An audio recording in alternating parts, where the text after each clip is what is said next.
keep our NHS public since 2005, and I take absolutely no pleasure when friends, colleagues, family these days say to me, Helen, all that NHS conspiracy theory stuff you've been talking about for years. You were right. It breaks my heart. But I'm here today to speak specifically on the Patients Not Passports campaign. In 2012, when the Condemn government passed the Health and Social Care Act, do not let the Lib Dems forget their part that they played.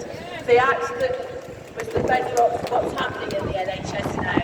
The same year, they passed one of their many migrant bills, which brought in the system whereby trusts now do identity checks, and they have the ability to work out for every single patient what your care costs.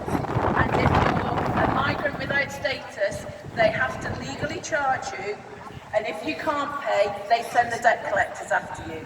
And legally, they have to share that information with the Home Office, which stops many migrants from seeking the care that they are entitled with. So this bit is about things that you can do to oppose this, because it's not just about the hostile environment, it's not just about migrants, but it's how every hospital in the country is able to work out how much your care costs. And if they continue, it won't just be migrants they'll be charging, it will be you.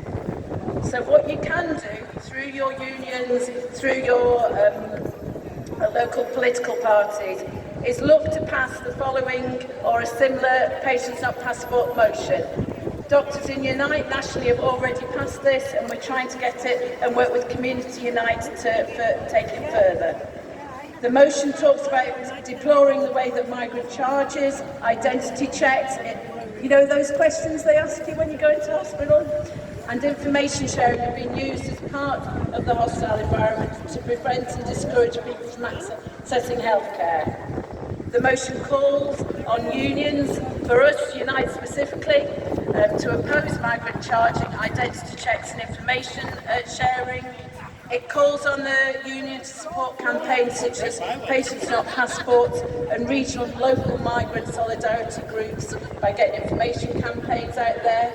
And it calls on all NHS organisations and health unions to go back to upholding the principles around clinical care.